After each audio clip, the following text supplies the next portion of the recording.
You are currently cheering for your own financial execution. A brilliant, sinister lie is quietly draining your bank account while you applaud the thieves on live television. Watch to the very end to uncover this invisible heist and the one radical strategy left to protect your family's wealth. You are being robbed at this very second. Not by a masked thief in a dark alley, and not by a hacker draining your crypto wallet. You are being robbed in broad daylight, right in your living room, while you casually scroll through your phone. You feel the agonizing squeeze every single month. You sit there, staring at your dwindling bank account, bitterly complaining about how the cost of living is suffocating you, how your paycheck barely covers the absolute necessities anymore. Yet you remain completely, dangerously blind to the invisible hand that is aggressively reaching into your pocket and stripping away your wealth. Welcome to At the Wealth Ladder US 6. If you are tired of being a pawn in a financial game you do not even realize you are playing, hit that subscribe button right now to support this channel. I need you awake, and I need you with me, because what I am about to reveal will permanently alter how you view your money and the world around you. Turn on the television, open your news apps, and glance at the financial headlines. What do you see? Donald Trump threatens a 60% tariff on Chinese goods. Canada and Mexico face severe new trade barriers. Europe levies heavy taxes on the weight of electric vehicles. These headlines loop endlessly, hour after hour, day after day. And what do most of you do? You shrug, you swipe past it.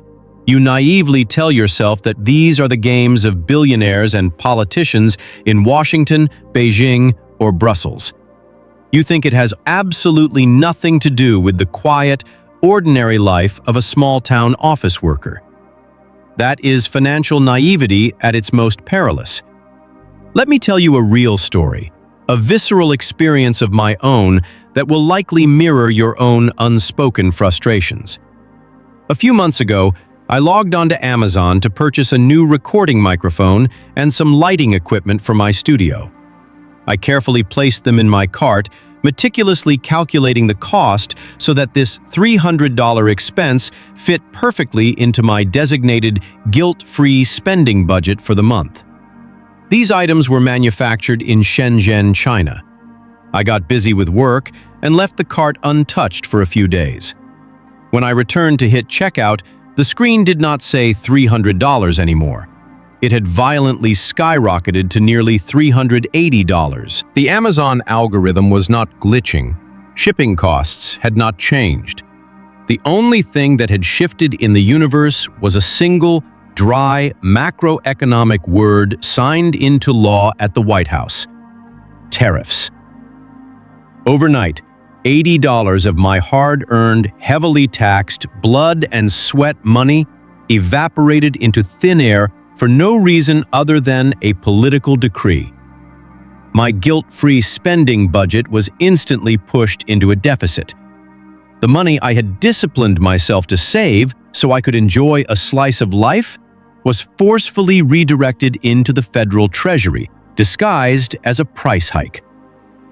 That is the exact moment you need to wake up from your slumber. Tariffs are not some abstract geopolitical chess game. They are the absolute deciding factor of whether you can afford to put a decent piece of meat on your dinner table tonight. So, stripping away the colorful political jargon and the hollow promises politicians scream from their campaign podiums, what exactly is a tariff? Do not overcomplicate it. A tariff is simply a tax slammed onto goods imported from a foreign country.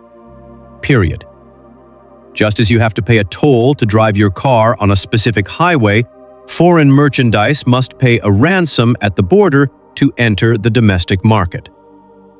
But why on earth would a government do this? Do they hate cheap goods? Do they want to intentionally torture their own citizens with high prices?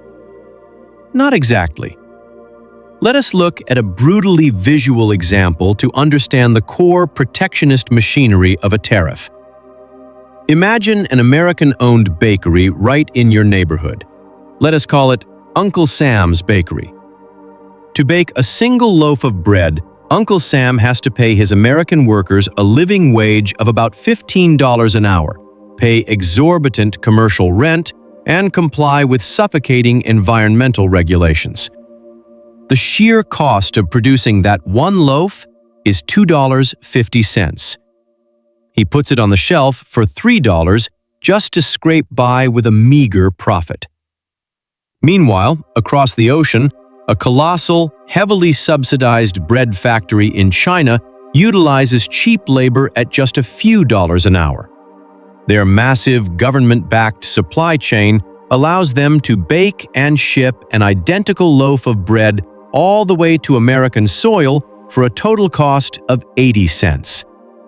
They throw it on the American supermarket shelf for exactly $1. You, the American consumer, walk down that grocery aisle. You are staring at two identical loaves of bread. One is $3, the other is $1. Unless you are blinded by an irrational, overflowing patriotic zeal and have money burning a hole in your pocket, 99% of you will grab the $1 loaf without a second thought. What happens next? Uncle Sam's Bakery bleeds cash. 1 month passes, then 2, and then the doors are padlocked. Bankruptcy. Uncle Sam loses his livelihood. His 10 loyal bakers are thrown out onto the freezing streets, joining the massive army of the unemployed, entirely reliant on government welfare. This is the ultimate nightmare for any ruling administration. Domestic businesses dying off, unemployment skyrocketing, and societal anger boiling over into chaos. To stop this tragedy, the government unleashes its ultimate weapon. They draft a law. Any loaf of bread crossing our borders from a foreign land will be hit with a $2.50 tariff. Instantly, that $1 Chinese loaf of bread reaches customs, gets slapped with the $2.50 tax, and its price tag on your supermarket shelf mutates into $3.50. You walk down that aisle again. The American bread is $3. The imported bread is $3.50. Suddenly, out of nowhere, the local bread is the smarter, cheaper choice. Uncle Sam's Bakery survives.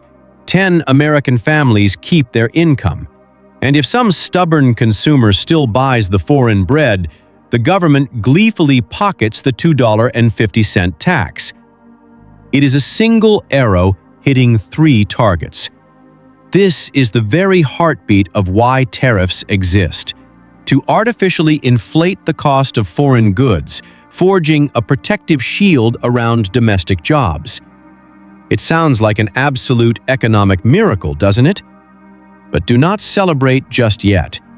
Life is never that simple, and the dark, twisting realities of economics are far more ruthless.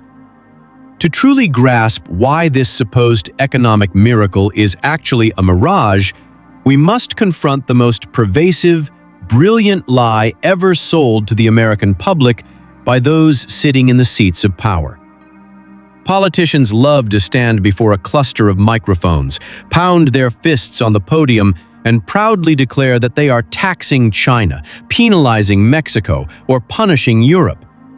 They spin a narrative that these foreign nations are directly writing multi-billion-dollar checks and handing them over to our federal treasury to pay for their trade sins. This is a masterclass in political deception. A foreign government does not pay a single cent of a U.S. tariff. When a massive cargo ship loaded with electronics, steel, or clothing docks in the port of Los Angeles, the overseas manufacturer has already been paid in full. The entity that is legally obligated to hand over the tariff money to customs is the American importing business. Imagine an American hardware company bringing in $10 million worth of raw steel to build appliances. If the government suddenly imposes a 25% tariff, that domestic company must surrender $2.5 million of its own cash just to get their shipment off the boat and onto American soil. Do you genuinely believe that the American corporation just swallows that massive, crippling financial loss out of the goodness of their hearts? Of course they do not. Corporations are not charities. They are profit-driven machines. They take that $2.5 million penalty, divide it up, and surgically bake it directly into the retail price of the final product. The washing machine you buy to keep your family's clothes clean, the car you drive to work every morning, the very lumber used to build the roof over your head. They all quietly absorb this hidden tax. You are the one paying the tariff. The politician gets the roaring applause on television for being tough on foreign adversaries. The domestic corporation gets a heavily protected, localized monopoly to operate within, and you, the forgotten, squeezed consumer, are handed the agonizing bill in the form of suffocating inflation. It is a sinister trick of economic misdirection, designed to make you cheer for your own financial demise. You are essentially celebrating while the government quietly slides its hand into your wallet, extracting the purchasing power you sacrificed your time and energy to build. Once you realize that you are the ones secretly funding this political theater, you must also understand that the countries we target do not simply sit back and accept defeat quietly. Trade is a deeply interconnected two-way street, and when a government launches a tariff missile across the ocean, the targeted nation immediately, reflexively fires one right back. Welcome to the invisible blood sport of trade wars. When the United States slaps a massive tax on foreign steel to theoretically save a few thousand smelting jobs in the Rust Belt, the foreign nation instantly retaliates by placing an equal, devastating tax on American exports. They strategically look for our political and economic pressure points, and historically, they usually find them in the vast, fertile farmlands of the American Midwest. Suddenly, without warning, American soybeans, pork, and corn become artificially overpriced in overseas markets. Foreign buyers vanish overnight, canceling massive contracts and turning their cargo ships toward Brazil, Argentina, or Russia instead. The American farmer, who had absolutely nothing to do with the steel industry or international geopolitics, is left standing in a field, watching generations of family heritage rot in steel silos. To stop these devastated rural communities from rioting and collapsing entirely, the government is forced to intervene. They take the very tariff money they just squeezed out of your pocket at the supermarket checkout line and hand it directly to the farmers as emergency welfare subsidies. It is a vicious, cannibalistic cycle that defies all logical business sense. We are actively destroying profitable, globally competitive American industries just to artificially prop up failing, uncompetitive ones. As the trade war escalates, businesses freeze their hiring processes, corporate panic sets in, and global supply chains fracture into chaos. The politicians stand on stage and rebrand this chaos as a necessary, noble battle for national sovereignty. But down here on the ground, in the checking accounts of everyday citizens, it feels distinctly like economic suicide. We are shooting ourselves in the foot, creating artificial shortages, and then blindly bragging to the world about how loudly the gun fired. The collateral damage is always carried by the working class, who face shrinking job markets in export sectors while simultaneously battling the relentless, grinding rise in the cost of everyday necessities. As the smoke from this retaliatory trade war clears and the domestic casualties mount, we are left staring at the ultimate broken promise. The romanticized fantasy that tariffs will force manufacturing to miraculously return to our shores. The rallying cry of the tariff enthusiast is always about bringing the glorious factory days back home, reviving the booming industrial towns of the 20th century. But this deeply flawed logic ignores the staggering, intricate complexity of the modern technological world. Decades ago, when corporations began outsourcing our manufacturing, we did not just export jobs, we exported the entire industrial ecosystem. Over the course of 40 years, we lost the specialized physical infrastructure, the massive raw material processing facilities, and, most importantly, the highly skilled technical labor force required to mass-produce complex goods efficiently. You cannot simply sign a piece of legislation, wave a magic wand, and command a state-of-the-art microchip facility or a sprawling textile empire to instantly appear in Pennsylvania. When a crippling 60% tariff is slapped on foreign electronics, a trillion-dollar company like Apple does not immediately start building iPhones in Texas. The astronomical cost of domestic labor, the labyrinth of environmental zoning laws, and the total lack of precision component suppliers make domestic production mathematically and physically impossible for them. So, what do these ruthless megacorporations actually do when hit with a tariff? They simply exploit the gray areas of global trade. They pack up their Chinese assembly lines and move them slightly across the border to Vietnam, India, or Mexico to bypass the specific geographic tax. The exact same cheap overseas labor is utilized. The exact same cargo ships burn fuel crossing the ocean.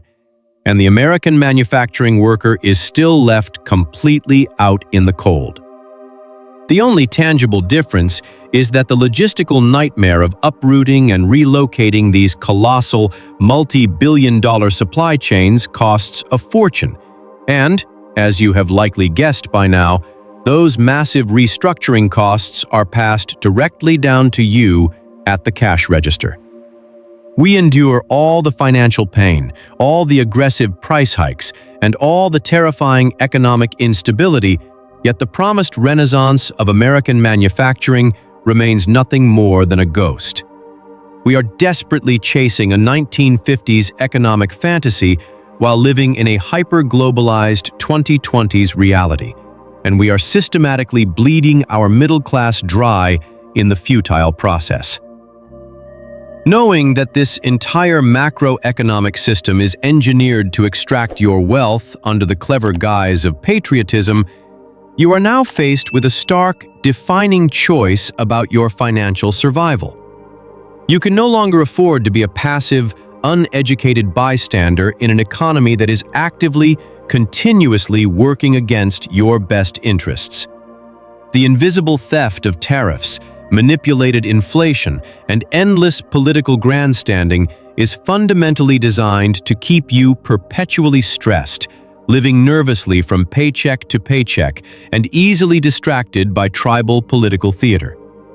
To break free from this cycle of quiet confiscation, you must fundamentally, permanently alter your relationship with money and value. You can no longer rely on simply saving cash in a traditional bank account, because fiat currency is continually eroded by the hidden taxes and inflationary pressures baked into everything you are forced to buy. You must undergo a psychological shift, transitioning from a vulnerable consumer to a strategic owner. When tariffs artificially drive up the cost of global goods, the profit margins of the massive corporations navigating these supply chains often swell, and their stock valuations climb in tandem. If you are holding the right assets, equities, income-producing real estate, or hard commodities, your personal wealth can actually ride the powerful wave of these macroeconomic shifts rather than being violently drowned by them. This transformation requires an extreme level of financial discipline that most people are unwilling to endure. It means cutting out the frivolous, ego-driven spending, completely ignoring the toxic societal pressure to endlessly consume, and aggressively channeling your capital into acquiring assets that pay you while you sleep. You must educate yourself relentlessly, looking past the loud, colorful political noise to see the true, silent movement of capital underneath the surface. The harsh reality of this world is that the government is not coming to save you, and a politician's signature on a highly publicized international trade deal will never secure your family's future or your retirement. Your financial freedom, your peace of mind, and your ultimate sovereignty are entirely in your own hands. Open your eyes. Recognize the invisible hands relentlessly reaching into your pockets, and start building an impregnable, generational fortress around your wealth today before the next hidden tax wipes you out entirely. In the end, the grand illusion of tariffs and trade wars is nothing more than a masterclass in economic misdirection, carefully orchestrated to extract wealth from the working and middle classes under the guise of national pride. As we have seen, foreign nations do not pay tariffs. American businesses do, and they immediately pass those massive costs directly onto you at the cash register. We are trapped in a system where political grandstanding leads to brutal, retaliatory measures, devastating unrelated domestic industries like agriculture, while failing entirely to bring manufacturing jobs back to American shores. Corporations simply shift their supply chains to other overseas loopholes, leaving the everyday citizen to absorb the suffocating inflation and economic instability. Recognizing this cycle of invisible theft is the first crucial step toward true financial independence. The macroeconomic landscape is designed to keep you functioning as a perpetually stressed consumer, bleeding purchasing power with every hidden tax and inflationary spike. To survive and thrive in this hyper-globalized reality, you must awaken from the economic matrix. You cannot rely on politicians or traditional savings accounts to secure your future. Instead, you must aggressively transition from being a passive consumer to a strategic owner of assets. By channeling your capital into equities, real estate, and hard commodities, you can build a financial fortress that withstands the chaotic waves of geopolitical trade wars, ensuring your family's prosperity despite the systemic traps set against you. The most profound lesson to extract from this economic reality is that the global financial system is systematically engineered to quietly siphon wealth from those who merely consume and save fiat currency. Political narratives are often smokescreens for policies that directly erode your purchasing power. The brutal truth is that your financial salvation will never come from a government policy or a political savior. It must come from your own strategic action and financial literacy. To apply this to your life right now, you must radically shift your mindset from consumer to owner. First, audit your lifestyle and ruthlessly cut out ego-driven, frivolous spending. Stop trading your irreplaceable time for depreciating consumer goods that only enrich the very corporations navigating these global supply chains. Second, take the capital you preserve and consistently deploy it into hard, income-producing assets, such as index funds, real estate, or commodities. By owning pieces of the economic machine, you force inflation and hidden taxes to work for your net worth rather than against it. Start building your financial fortress brick by brick with your very next paycheck, ignoring the political noise and focusing entirely on acquiring assets. What is one type of asset you are currently focusing on to protect your wealth from inflation and hidden taxes? Stocks, real estate, or something else? Please politely share your thoughts in the comments below so our community can exchange ideas and learn from each other's perspectives. If you found this breakdown valuable, please hit the subscribe button to support the channel. Your support gives us the motivation to keep producing deep, high-quality content for you in the future.